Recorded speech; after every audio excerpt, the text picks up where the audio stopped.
Merci de nous rejoindre pour passer en revue l'actualité. Madame, Messieurs, bonsoir pour ce numéro de votre émission bi-hebdomadaire Le Rendez-vous. Nous avons le plaisir de recevoir une fois de plus Dr Noël Tchani Mwadiamvita, banquier, économiste international, mais aussi candidat à la présidence de la République pour l'année 2018. Auteur du plan Maréchal pour la reconstruction et le développement de la République démocratique du Congo, RDC. Docteur, bonsoir.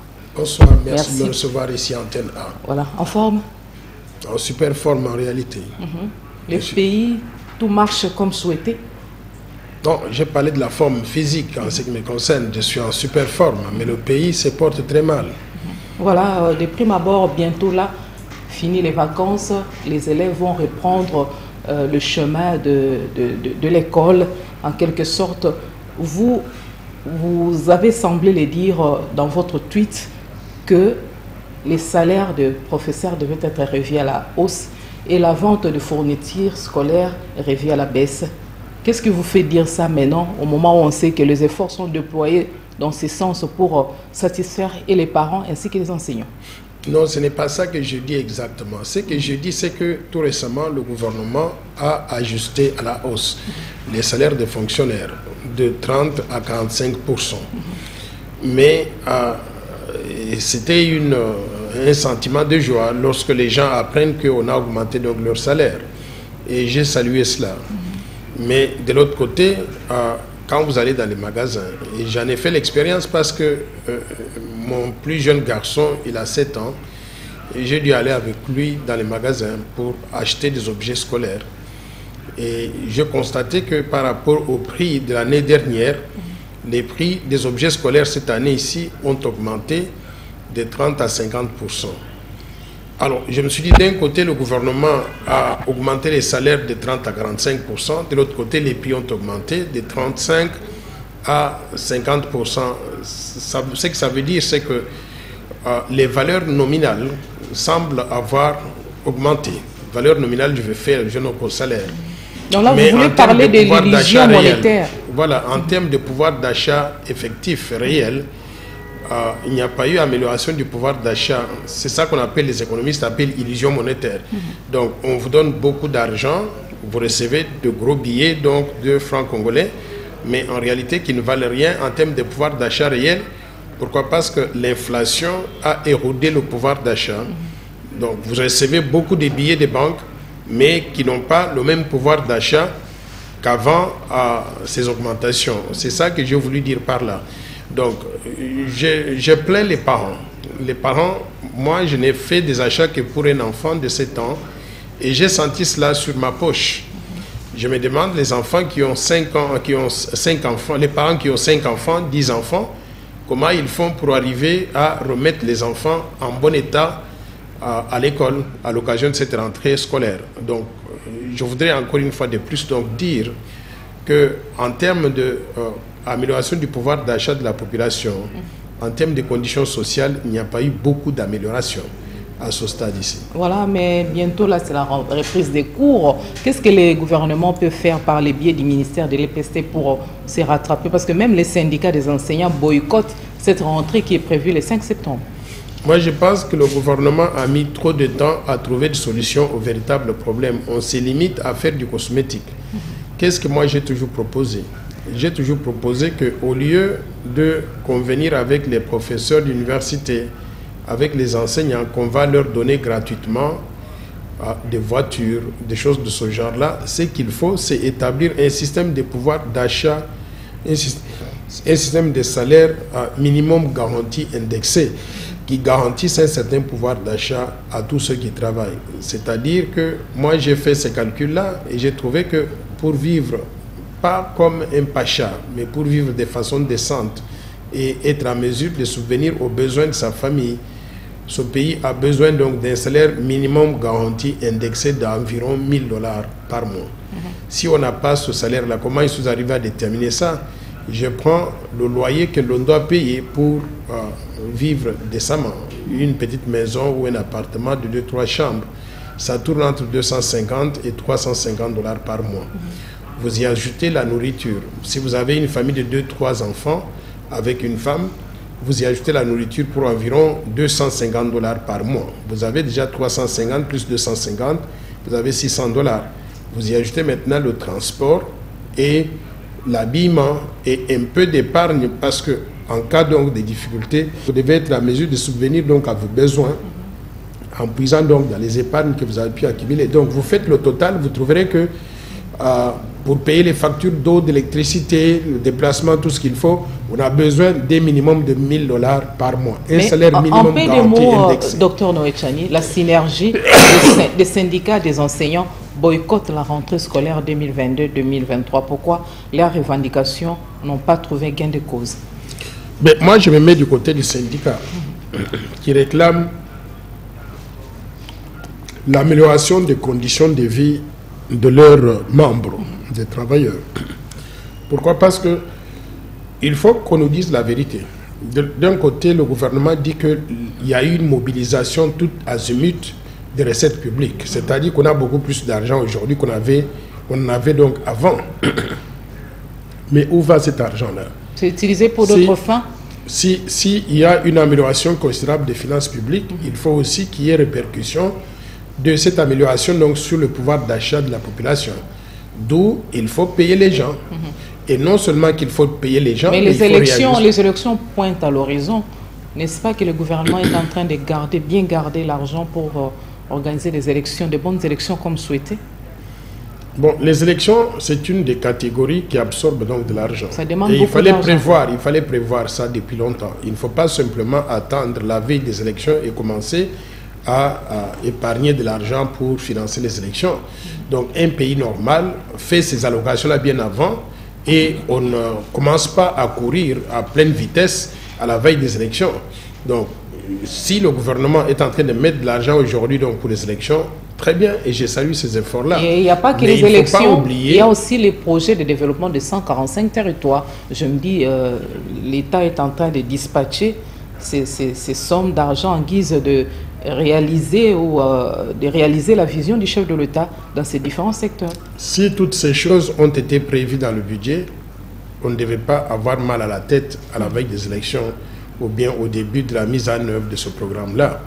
Ce que je dis, c'est que en matière de gouvernance, il faut savoir planifier à long terme et ne pas improviser des choses. Quand on improvise des choses, on se trouve devant la rentrée scolaire, on ne sait plus où mettre la tête parce qu'il y a des dépenses qui doivent être faites dans le cadre de tel ou tel programme.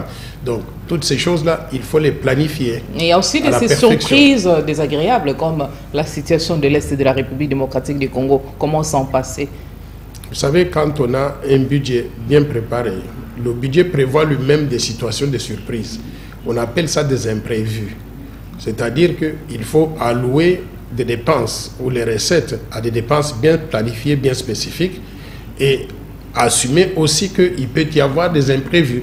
Et ces imprévus, entre 15 et 25% des ressources budgétaires doivent être prévus dans le budget. Donc il ne doit pas y avoir de surprises. Quand on planifie correctement et on gère correctement, ces choses doivent être automatiques. Voilà, merci pour cet éclairage. Nous allons évoluer dans cette émission. Parlons de votre initiative de la loi sur la congolité. Où en sommes-nous avec cette initiative portée par le député Nsingi Pololo? J'ai toujours dit que l'initiative ne s'appelle pas la loi sur la congolité. Il s'agit de la proposition de loi Tchani de verrouillage de l'accès aux fonctions de souveraineté. La congolité, c'est un terme pédant inventé par les détracteurs pour invoquer des mauvais souvenirs donc de la Côte d'Ivoire où on parlait de l'ivoirité, où il y avait une portion de la population à laquelle on refusait la nationalité ivoirienne. C'est ce qui a provoqué donc des guerres civiles. Ici au Congo, on n'a pas ce problème-là. Donc il ne s'agit pas de la congolité, il s'agit d'une proposition de loi spécifique pour d'une part redonner la nationalité congolaise à ceux qui l'ont perdue à cause du principe de l'exclusivité contenu dans la Constitution dans sa forme actuelle. Et nous voulons changer cette disposition-là pour déclarer le principe de l'irrévocabilité de la nationalité congolaise. C'est-à-dire que quand vous êtes congolais, vous allez rester congolais jusqu'à la mort. On ne peut pas vous enlever la nationalité, même lorsque vous optez pour une nationalité étrangère. Ça, c'est d'une part. Mais de l'autre côté, il y a aussi les critères d'éligibilité à la présidence de la République et aux fonctions de souveraineté. Ce que nous proposons, c'est qu'actuellement, on dit que pour être candidat à la présidence, il faut être congolais d'origine. Nous pensons que ce n'est pas assez, c'est trop vague, c'est trop flou, c'est trop ambigu. nous voulons clarifier les choses en disant il faut être Congolais d'origine, virgule, né de père et de mère congolais d'origine. En d'autres termes, tous les Congolais restent Congolais. Que vous soyez Congolais de père ou de mère, Congolais de père et de mère, Congolais naturalisé ou un étranger qui a opté pour la nationalité congolaise, ou un enfant comme ça, avec des yeux sur le côté, qu'on a trouvé dans la rue, on ne connaît pas d'où il vient, même s'il a l'air d'être chinois ou japonais, il est supposé toujours être Congolais. Tous ces Congolais-là restent Congolais. Maintenant, parmi les Congolais, on dit tout le monde peut faire tout ce qu'il veut dans son pays. Vous pouvez être professeur d'université, médecin, commerçant, ainsi de suite. Sauf pour des fonctions de souveraineté, on réserve ces fonctions-là exclusivement aux Congolais qui soient nés de père et de mère congolais d'origine. Nous avons vu le maréchal Mobutu travailler avec les Rwandais, les Burundais, voire les Ougandais. Ils occupaient des postes stratégiques, mais il n'y avait pas de pépins, il n'y avait pas de problème. Je vous informe que pendant que le maréchal Mobutu était président du Zaïre, la constitution de la République du Zaïre disait ceci en son article 7. Pour être candidat au poste du président du mouvement populaire de la Révolution, président de la République du Zaïre, il fallait être zaïrois d'origine, virgule, né de père et de mère zaïrois. C'est pour ça que des gens comme les Léon Kengo Adondo... C'est ça, il fut premier ministre et il ne pouvait pas être éligible. Le plus longtemps possible. Il n'était pas éligible pour devenir président de la République. Donc, nous prenons cette disposition-là, nous l'adaptons aux conditions aujourd'hui en disant nous sommes plus qu'infiltrés pendant la période de Mobutu. Que faisons-nous aujourd'hui pour protéger notre pays? Nous avons élargi cela en disant ne peuvent accéder aux fonctions de souveraineté que les Congolais nés de père et de mère congolais. Quelles sont les fonctions de souveraineté que nous voyons?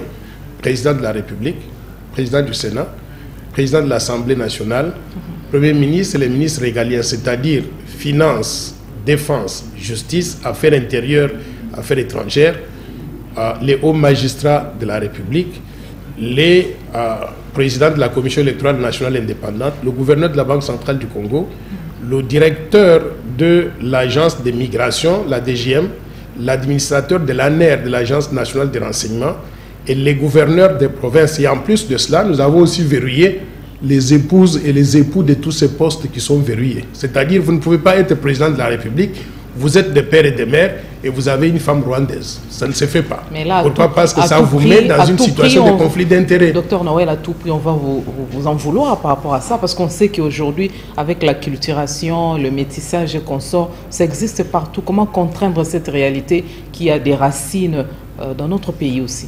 Ceux qui peuvent m'en vouloir parce que je propose quelque chose pour protéger la souveraineté de notre pays, ce sont des étrangers. Ce sont des gens qui ne sont pas des vrais Congolais. Tous les vrais Congolais, ils sont pour la proposition de loi des pères et des mères. Allez dehors là et faites les sondages, vous allez voir. Moi, je viens de faire le tour de quelques provinces dans le Grand Kasaï et j'ai trouvé que cette proposition-là, elle est très populaire. Les Congolais demandent ça, ils attendent ça. Parce que vous en parlez, parlons-en. Vous venez là d'effectuer la ronde du Kasaï central, si je ne me trompe pas. Du Grand Kasaï. Du Grand Kasaï. À première vue, quel a été le constat? Et c'était dans quelle optique que vous étiez dans ce coin? Je suis allé pour plusieurs raisons, pour trois raisons essentielles. La première, j'étais invité par l'université officielle de Mbujimaï, dirigée par l'abbé Apollinaire Chibaka, pour dispenser des cours aux étudiants de licence ou de maîtrise en économie, en banque et finance. Donc j'ai fait cela pendant 2 semaines. C'était ma façon de pouvoir renvoyer l'ascenseur. Vous savez que le Grand Kasaï m'a formé. J'étais né là-bas, j'ai étudié là-bas, primaire et secondaire. Donc, les petites connaissances que j'ai, je sens que je devais les partager avec les enfants pour qu'ils puissent aussi devenir comme moi ou sinon mieux que moi. Ça, c'est la première raison. Mais la deuxième raison, je devais animer des conférences. J'ai animé une série de conférences sur cette proposition de loi pour sensibiliser la population, mais aussi une conférence sur l'économie 60 ans après, 62 ans après l'indépendance. Quelle est la vision de développement que nous devons avoir en tant que pays pour utiliser les ressources naturelles au profit de tout le monde. Et au-delà de cela, vous savez que j'ai des parents qui sont... Je suis des pères et des mères. Mais quand on est des pères et des mères, on a des parents qui vivent quelque part. Et mes parents, ils vivent dans le Grand Kasaï, et plus spécifiquement dans la province de la Lomami. Je suis allé passer du temps donc avec mes parents, du côté maternel, du côté paternel, avec tout le monde que je connais. Docteur, il fallait aller plus loin parce que le Grand Kasaï demeure jusqu'à maintenant très enclavé. Il y a des têtes d'érosion par-ci par-là. Il y a la MIBA qui n'existe pas et tout et tout. Je me dis, combien d'étudiants fréquentent les universités? Ils sont peu nombreux. Pourquoi? Il y a Parce beaucoup que d'étudiants. beaucoup de parents ne sont même pas en mesure d'envoyer, de scolariser leurs enfants jusqu'à aller atteindre le milieu universitaire. Mais pourquoi pas commencer d'abord par construire, moderniser les Grands Kasaï? Vous savez, en termes de En développement... plein 21e siècle, les Grands Kasaï est très enclavé. En termes de développement, vous savez, on ne peut pas dire... On n'est va pas urbanisé, voilà. En termes de développement, on ne peut pas dire on va tout arrêter, on va d'abord faire un, et quand on termine avec un, on va commencer deux. En termes de développement, on fait plusieurs actions simultanées, concomitamment, et on avance progressivement. Donc, je considère qu'effectivement, la situation dans le Grand Kasaï, elle est très mauvaise. La situation sociale, économique, elle est précaire. La population vit dans un calvaire sans précédent. Il y a effectivement un manque total d'infrastructures de base. Les routes manquent. L'eau et l'électricité sont des commodités donc rares. Les infrastructures de base telles que les écoles et les hôpitaux sont vétustes. Il faut commencer par des besoins élémentaires, ça. J'ai visité le collège Saint-Georges en Gandajika qui m'a formé et j'avais des larmes aux yeux. C'est comme si une bombe atomique était tombée là-bas et on a tout détruit. Et c'est la situation donc dans plusieurs écoles comme ça. Mais vous savez, on ne peut pas continuer à se plaindre. À un moment donné, il faut s'assumer, il faut se prendre en charge. Les ressortissants de Grand Kasaï, qu'est-ce que vous projetez, vous comptez faire? C'est pour cela que j'ai proposé... remonter la pente de votre province que vous vantez bien. J'ai dit qu'à cause de cette situation précaire, c'est ça qui cause l'exode des Kasaïens vers d'autres provinces qui sont supposées être plus prospères, comme le Katanga, comme la Kinshasa, où les gens viennent ici pour faire les wewa. Alors, moi, je me suis dit qu'on n'est pas condamné à la fatalité. Ce que nous devons faire, c'est avoir une vision de développement qui va transformer cette situation médiocre en une situation meilleure et créer des conditions qui vont attirer des gens pour qu'ils viennent s'installer là-bas plutôt que fuir là-bas. Faire porter aussi la MIBA sa plus robe d'antan. C'est pour cela que je propose un mini plan Marshall pour le Grand Kasaï, pour que nous ayons des actions bien comprises, bien articulées dans le temps, qui, si on les met en œuvre une après l'autre, on va transformer la situation économique et sociale de là. Quels sont les éléments essentiels de ce mini-plan Marshall que je propose? Un, je considère que la situation sociale étant très précaire, il faut organiser une aide humanitaire nationale et internationale urgente pour les plus démunis. Deux, il faut reconstruire les infrastructures. D'abord, il faut assurer la connectivité des 5 provinces qui constituent donc le Grand Kasaï, c'est-à-dire la Lomami, le Kasaï oriental, le Sankuru, le Kasaï central. Ces provinces-là sont enclavées. Non seulement enclavées, mais il est impossible d'aller d'une province à l'autre. J'ai proposé la construction de 3 autoroutes pour relier toutes les 5 provinces qui constituent le Grand Kasaï. Ces 3 autoroutes, bon, une part donc de Mweneditu, passant par Nganaji, qui arrive en Mbujima jusqu'à Kanangé, à la frontière avec l'Angola. Une autre autoroute part de Chilenge, passe par Katanda, arrive à Kabinda jusqu'à Kindu-Maniema.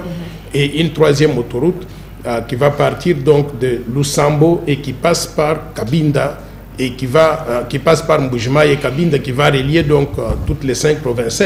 Ça, c'est au point de vue des routes. En plus donc des routes qu'on va construire au sein de chaque province, au sein de toutes les grandes villes, pour permettre donc le transport de la libre circulation des personnes et des biens.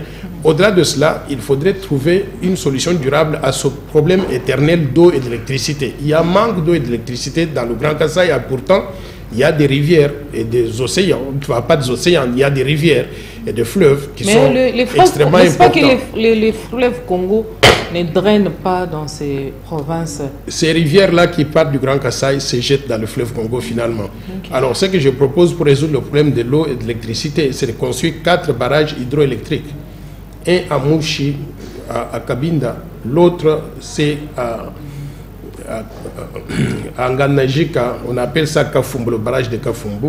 Le 3e barrage c'est Katende au Kasaï central.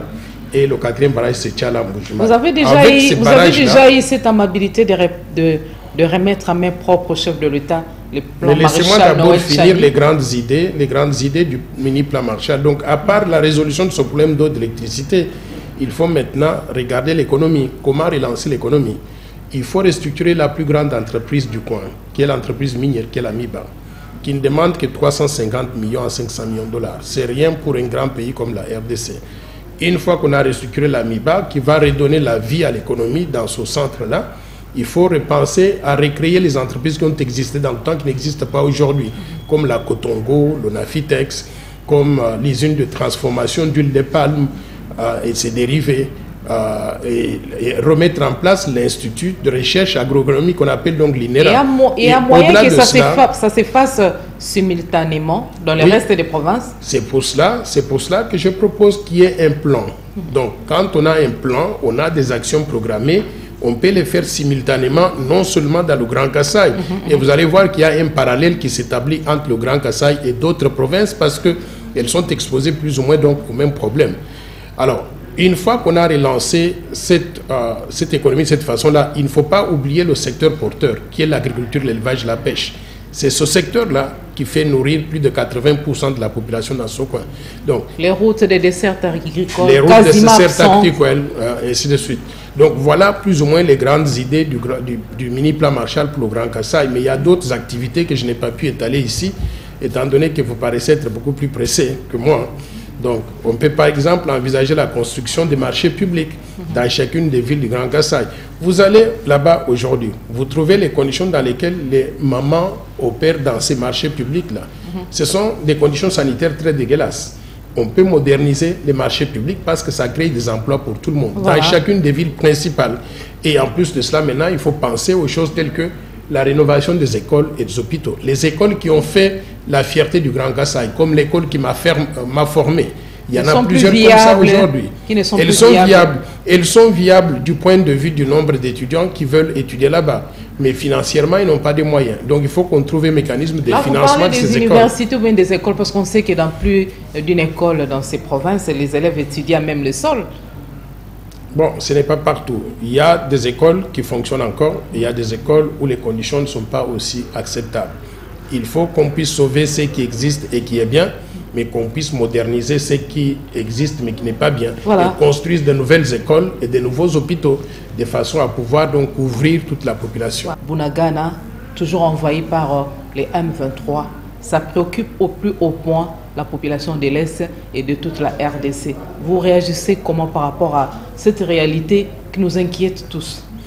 Moi, personnellement, je suis indigné. Pourquoi? Parce que quand on a commencé ces histoires de négociations avec les rebelles à Nairobi, mais également des cessez-le-feu signés à Luanda, je me suis dit on ne devrait pas signer un cessez-le-feu avec qui que ce soit lorsque une portion du territoire national est occupée par des forces étrangères. Par conséquent, je pense que nous sommes tombés dans notre propre piège quand on vient nous faire des discours en dormant, en nous disant, s'il vous plaît, pas de bagarre, mais il faut négocier. On négocie quoi? Parce que notre territoire est envahi par les Rwandais.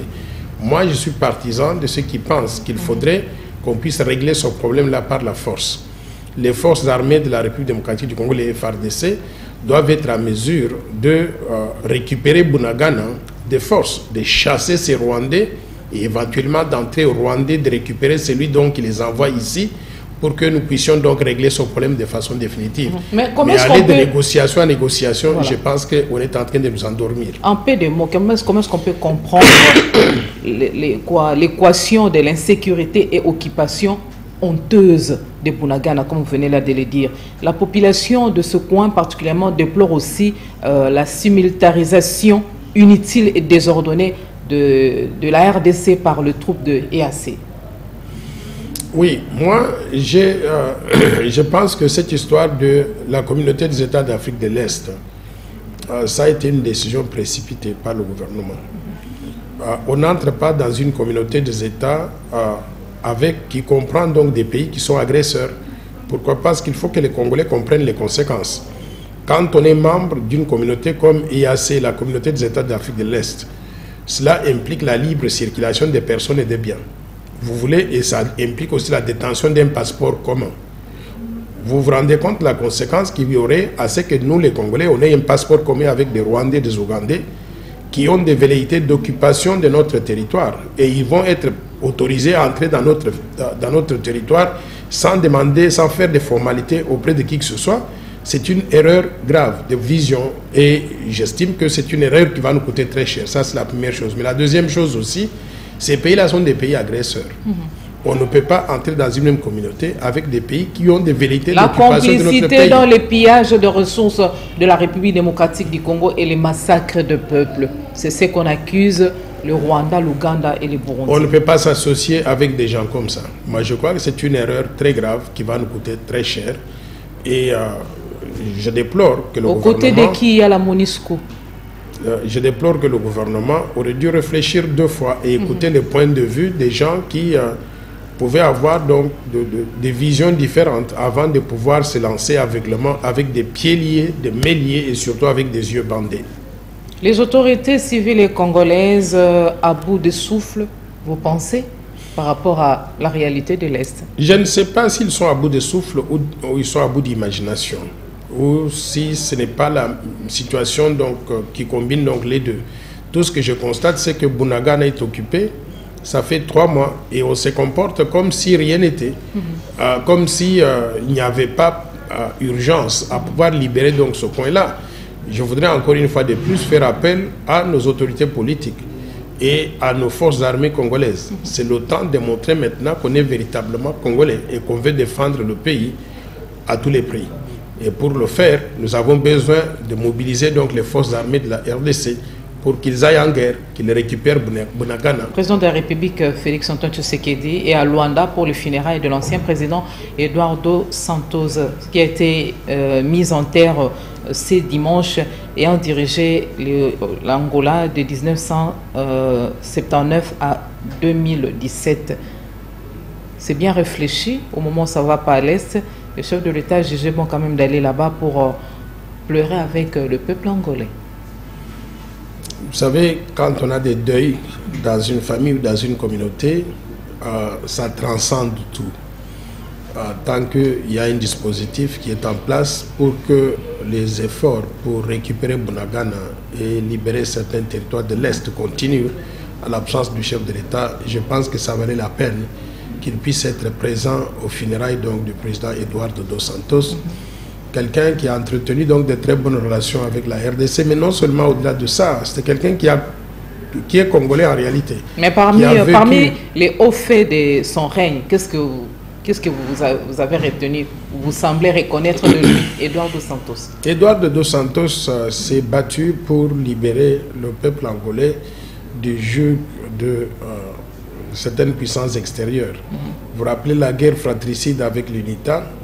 Il a gagné cette guerre-là, il a ramené la paix, il a unifié donc l'Angola pour que les gens se mettent maintenant après la mort de Savimbi. Après la mort de Savimbi. Donc il a unifié l'Angola. On a mis fin aux velléités des guerres fratricides à l'Est. Et son plus grand mérite, c'est d'avoir instauré, entre guillemets, un semblant de démocratie, où les gens qui étaient de l'unité qui se battaient avec des armes, ils sont venus aujourd'hui pour se disputer le pouvoir avec le MPLA à travers les urnes. Pour cela, il faudrait donc lui rendre cet hommage-là.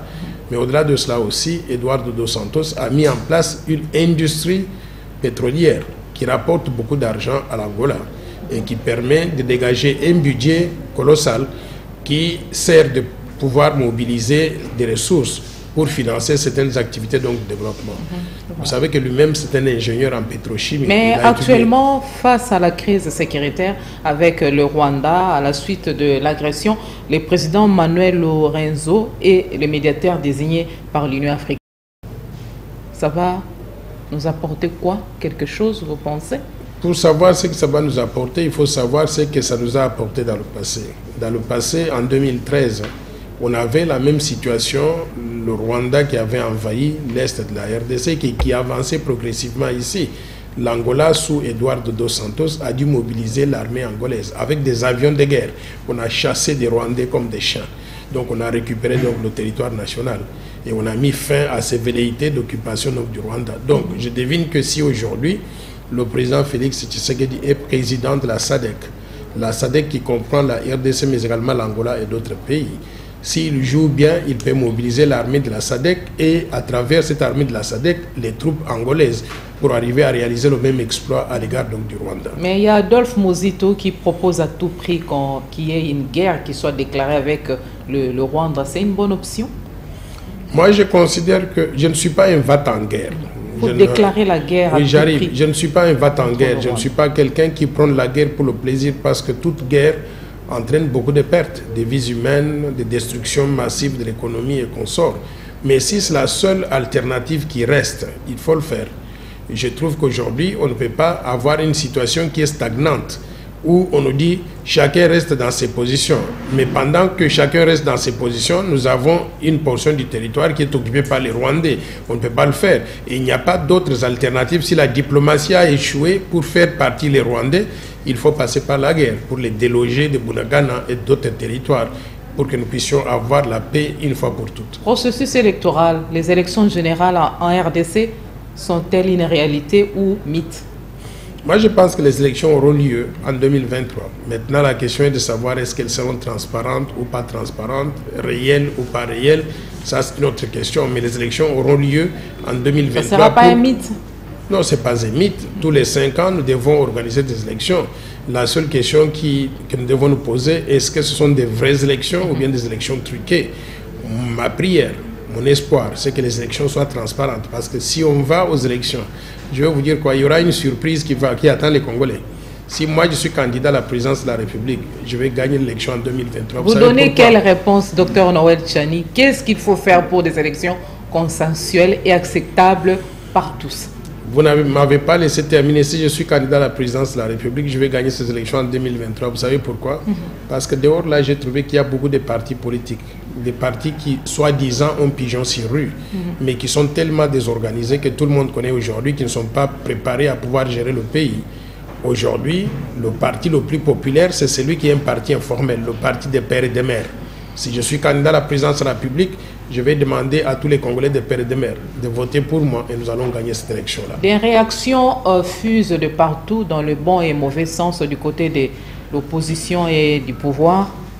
La CENI doit commencer par l'enrôlement et l'identification des électeurs ou par la cartographie électorale. Moi, je considère que ces questions-là, enrôlement, identification des électeurs, ou bien la cartographie électorale, ce sont des choses qui sont liées. Et moi, je préfère que tous ceux qui ne sont pas des spécialistes du secteur laissent la CENI faire son travail. Ce n'est pas moi, si je vous dis aujourd'hui qu'il faut commencer par la cartographie, alors que la CENI a planifié de commencer par l'enrôlement. Ça change quoi? Mais plus d'un opposant fustige que la CENI commence par la cartographie électorale, d'autant plus que ça va favoriser la tricherie. Je vais vous dire une chose, ces opposants-là ne savent pas de quoi ils parlent. Je vais vous dire que ce qui est important, c'est de laisser la CENI faire son travail comme elle l'entend, d'après un calendrier qu'elle a elle-même élaboré, parce que c'est eux nos experts. Maintenant qu'on ait un opposant qui sort donc d'Indjili et qui vient donc nous dire non, il faut commencer par-ci, par-là, qu'est-ce qu'il connaît en réalité donc des opérations donc électorales? J'estime que les opposants devaient faire l'opposition de façon constructive, pas s'opposer pour le plaisir donc de s'opposer. Comment est-ce que vous avez accueilli cette nouvelle de quoi? L'enrôlement, l'identification aussi des Congolais de la diaspora? Cette fois-ci, ils ont quand même l'opportunité de voter. J'ai salué cette mesure et je demande qu'on aille plus loin que ça. Parce que pour l'instant, on a retenu 5 pays pilotes. La Belgique, la France, les États-Unis, le Canada et l'Afrique du Sud. Il y a beaucoup de Congolais qui sont à l'extérieur. Moi, je demanderai à la CENI d'élargir donc ce champ-là pour permettre à tous les Congolais qui sont par exemple dans l'Union européenne... Ils seront identifiés sans embâche? Non, ils seront identifiés. Si on y met des moyens, on va y arriver. Et d'ailleurs, dans ces pays-là, c'est beaucoup plus facile d'identifier les gens que d'identifier les gens à l'intérieur de la RDC. Donc, je souhaiterais qu'on puisse élargir... Parce qu'il y a beaucoup de sans-papiers. Je voudrais qu'on puisse élargir donc le champ pour couvrir tous les pays de l'Union européenne, les États-Unis, le Canada, mais également en Amérique latine, il y a quelques pays qui ont des grandes agglomérations de Congolais. Il faut les inclure aussi. Et venir donc en Afrique n'est pas se limiter simplement à l'Afrique du Sud. Il y a la Côte d'Ivoire, tous les pays limitrophes là qui sont pleins donc de Congolais qui ont émigré de notre pays. Moi, je voudrais que la CENI puisse élargir le champ pour qu'on puisse recenser le plus de Congolais dans la diaspora et qu'on puisse leur permettre donc de voter. Cette fois-ci encore, Noël Tchani va briguer à la magistrature suprême? Rien n'est exclu, mais l'annonce sera faite au moment opportun, de façon solennelle. Donc pour l'instant, je vous dis simplement que je constate que le pays va très mal. et que nous avons besoin de pouvoir apporter un correctif dans la gouvernance du pays pour remettre le pays sur la voie du développement économique et social et surtout améliorer les conditions de vie de nos citoyens. Parce que ça ne sert à rien de dire qu'on a des actions gouvernementales, des programmes gouvernementaux, mais qui laissent la situation pourrie que nous avons trouvée en 2018. Il n'y a pas eu donc beaucoup de changements de ce côté-là. Le gouvernement Sama Lukonde est là et continue à travailler d'arrache-pied pour qu'il y ait du succès. Les retombées sont probantes. Quel bilan faites-vous de la gestion du gouvernement Sama Lukonde? Moi, je ne suis pas très impressionné par ce gouvernement-là. Je le vois simplement se promener à gauche, à droite et je ne vois pas de retombées. Je vous donne un exemple, un secteur bien spécifique. Les professeurs d'université. Je ne comprends pas comment on peut avoir un premier ministre qui rencontre les professeurs d'université et qui trouve un accord pour qu'on mette fin aux grèves des enseignants, des professeurs. Et un an plus tard, il n'y a rien qui est fait pour régler ce problème-là. Je trouve que c'est simplement faire beaucoup de bruit et il n'y a pas d'action concrète. Ça, c'est les enseignants de l'école secondaire. On voit quand même des routes qui sont construites. Les enseignants de l'école secondaire, c'est la même chose. Vous savez quoi? Les routes, je ne sais pas où se trouvent ces routes-là. Moi, je viens de faire l'intérieur du pays. J'ai pris la même route que le chef de l'État avait prise pour aller de Mbujimaï en Ganajika et lui, il a continué jusqu'à Benakaseki et arrivé jusqu'à Kabinda. Et il était embourbé, c'est-à-dire que sa voiture était clouée au sol dans la boue. On ne savait pas. Il a fallu qu'il y ait des gardes de corps qui viennent soutirer la voiture pour la faire sortir de là. Je ne peux pas comprendre que 12 mois après, qu'il n'y ait rien de fait pour arranger cette situation-là. Rien absolument. À Kisenso, là-bas, il y a plusieurs quartiers où il n'y avait pas de l'eau potable. Ils ont maintenant accès à l'eau potable. Je salue tous ces efforts-là, mais Kisenso n'est pas la République démocratique du Congo. J'ai été en Mbujimaï, s'il vous plaît. J'ai été en Mbujimaï. J'habitais un appartement au 2e étage. Vous savez quoi? Pour me laver, ce qu'il fallait faire, il y a une jeune fille de 20 ans qui venait tous les matins avec un bassin plein d'eau, qui marchait sur les escaliers pour arriver au 2e étage et me délivrer de l'eau. Et moi, j'étais dans le quartier le plus privilégié donc, de Mbujimaï. Donc, c'est dire que la misère de la population, la situation sociale, elle est catastrophique. Il ne faut pas qu'on se laisse berner par quelques petites portions des quartiers où on a fait un petit effort, comme vous dites donc à Kinsenzo, mais Kinsenzo, c'est un petit quartier dans un pays de 2 342 000 km². Posons-nous la question, la grande majorité des Congolais, est-ce qu'ils ont accès à cette amélioration du niveau de vie ou pas? Et ma réponse, c'est non. Qu'est-ce qui n'a pas été fait pendant la gestion du régime Tshisekedi? Et quel est le plus grand mérite du gouvernement Sama Lukonde dira sa gestion? Qu'est-ce qui n'a pas été fait ou qui a été mal fait? Moi, je pense que le président Félix, s'il échoue, ce sera de sa propre faute. Il n'a pas réussi à mettre l'homme qu'il faut à la place qu'il faut. Il s'est entouré de beaucoup de troubadours, tant au niveau de son cabinet qu'au niveau du gouvernement. Des gens qui lui disent des choses qu'il veut entendre, qui disent tout le temps des Fati béton. Mais en réalité, il n'y a rien qui est fait à part ces flatteries-là. Et je crois que c'est le plus grand... comment est-ce qu'on dit? La plus grande faiblesse du régime de Félix Antoine Tshisekedi. On aurait souhaité qu'il puisse réussir, mais je crois qu'il a tapé complètement à côté. Ça sent les remaniements, ça vaut la peine, c'est opportun? Bon, ça, il est libre de faire ce qu'il veut. S'il veut remanier et qu'il a appris la leçon qu'il faut donc aligner les meilleurs pour qu'il fasse le travail. Vous savez, il y a une leçon que moi j'ai apprise. Quand je suis allé faire des études postdoctorales à l'université de Harvard, si vous voulez réussir, faites-vous entourer des gens qui sont beaucoup plus intelligents que vous, pas des gens qui sont moins intelligents que vous. Si vous faites entourer des gens plus intelligents que vous, ils vont vous tirer vers le haut. Et vous faites entourer donc des gens qui sont moins intelligents que vous et qui vous font des flatteries et consorts. Ils vont vous tirer par le bas. J'ai peur que le président se soit fait entourer des gens moins intelligents que lui. Lui, c'est le plus intelligent dans le groupe. Et par conséquent, son gouvernement ne donne aucun résultat. Il est entouré, entre autres, de François Mwamba Tshisekedi. Je ne veux pas citer des individus parce que ce n'est pas ça l'objectif. Je vous dis simplement que, globalement, prenez toute la liste. Tout le monde, lui-même, il a reconnu. Dans des interviews, je n'invente pas ça. Il a reconnu qu'il est mal entouré. Il a reconnu qu'il a tout plein de conseillers qui ne lui servent absolument à rien. Il a reconnu qu'au niveau du gouvernement, il y a peut-être 2 ou 3 ministres qui travaillent, mais les autres là-bas, ils font donc des figurants. Il a reconnu cela, donc ce n'est pas le critiquer en disant cela. Moi, je pense qu'un bon chef de l'État doit pouvoir entendre des sons discordants.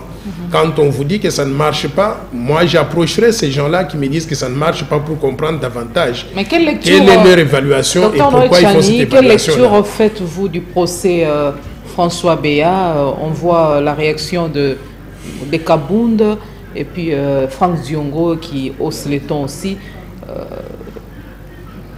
Vous faites quelle lecture par rapport à cette réalité? Je ne peux pas imaginer, par exemple, aux États-Unis d'Amérique, on vous arrête, on vous met en prison pour une accusation quelconque et vous dites que vous avez mal au pied. Et l'acquittement Laissez-moi finir, vous m'avez posé une question. Je ne peux pas imaginer, on vous sort de la prison et on vous donne un billet d'avion, un avion et on vous dit allez vous faire soigner à l'étranger. Je ne peux pas imaginer ça, par exemple, aux États-Unis d'Amérique, ni en France, ni dans n'importe quel pays. Mais il y a des innovations congolaises où toute personne qui va en prison a le droit de dire qu'il a mal aux pieds, mal aux dents, mal à la tête, et il a droit aussi à ce que l'État lui donne un avion pour aller se faire soigner à l'étranger. Je respecte cela, sauf que l'État de droit congolais, là, ce n'est pas ça l'État de droit que moi je pense devait être en place. Maintenant, le mérite de tous ces gens-là qui sortent dans ces conditions, je ne veux pas les juger parce que c'est une affaire familiale. Voilà. Vous avez parlé donc de Kabound, vous avez parlé de François Béat, vous avez parlé de Vital Kamerhe. Et je dirais c'est la même famille qui connaît ce qu'elle fait. Moi, je ne suis pas membre de cette famille-là. Je ne connais pas ce qu'ils sont en train de faire. Je les regarde simplement et que le public donc va pouvoir les juger.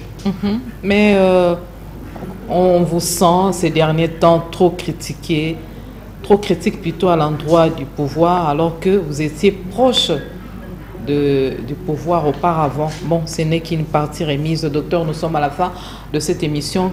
En guise de message particulier, quelle lecture faites-vous de la situation sécuritaire et humanitaire dans le territoire des Kwamuntu?